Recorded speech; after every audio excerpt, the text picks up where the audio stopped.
Hello mga kakusina, ayan, kung may cauliflower kayo dyan, ganito ang gawin nyo. Una, hiniwa-hiwa ko lang siya, isang buong cauliflower, then nilagay ko siya sa ating food processor, tapos durugin lang natin siya ng pino. So medyo malalaki nga yung slice ko, kaya hindi nadurog yung iba. So ang ginawa ko, dalawang salang ko sa ating food processor, para siya madurog talaga ng bonggang-bongga. Ayan, so pangalawang salang ko na yan mga kakusina. At ayan, tapos na nga natin, yan ang resulta niya mga kakusina, o diba, para na siyang rice. Pinong-pino na siya. So mag-umpisa na tayo magluto. So unahin muna natin yung itlog. So 4 na piraso ng itlog ang ginawa ko. Piprito lang natin siya. Ayan. Hanggang na maluto. Tapos after nyan, isit aside lang natin. Isang tabi lang natin yung ating itlog. Durug-durugin lang natin siya. Then sunod natin pagisa yung garlic. So mikos-mikos lang ng konti. Tapos isunod ang sibuyas. Yung green na sibuyas at saka pula ang ginamit ko. Yung ulo ng green na sibuyas, sinabay ko na siya paggisa.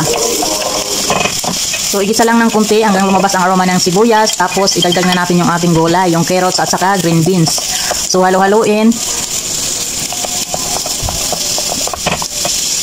Tapos, lagyan natin siya ng asin at saka paminta. Inikos-mikos siya ulit. Then, nilagyan ko yan mga kakusina ng chicken cubes para dagdag lasa sa ating niluluto. At syempre nilagyan ko rin siya ng sweet soy sauce. Ayan. So halo-haloin ulit. So hintayin natin na maluto yung ating gulay. Imikos-mikos. At syempre para colorful, dagdagan natin siya ng mais. Yung mais na sa lata yan mga kakusina. So hindi ko inubos kasi marami yung isang lata. So ayan, takpan lang saglit hanggang maluto ang gulay. So ayan na nga, after 5 minutes, ayan, halo-haloin naman natin siya ulit mga kakusina. Dinilagay na natin yung ating cauliflower. Ayan, sobrang dami. O diba para na siyang rice talaga, ang puti. So halo-haloin lang natin hanggang na mag-well combine ng lahat ng ating mga vegetables. Ayan, o diba ang sarap niyan mga kakusina, para na siyang fried rice. Pero cauliflower yung ginamit imbis na rice. O diba? So takpan saglit. Ayan. Then after 2 minutes, haluin naman natin siya ulit. So hintayin lang natin na maluto yung cauliflower. Kasi dapat maluto siya. Medyo nag-ano na nga siya, nagbasa-basa na siya kasi medyo may tubig yung cauliflower ng konti. So takpan naman ulit natin.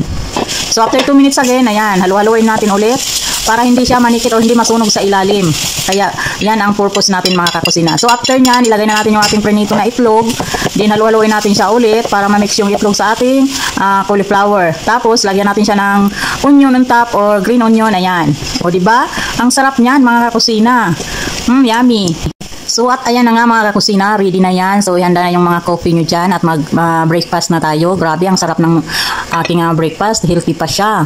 At ayan, plating na natin, o diba? Green onion on top. O, yummy yummy and presentably ang aking cauliflower fried rice. O diba? Ang sarap niyan. So syempre hindi mawawala ang tikiman. Ayan, kainan na tayo mga kakusina. At ayan lang for today's video. Thank you so much for watching. Ayan, yummy yummy ang aking breakfast. So see you on my next video. Bye!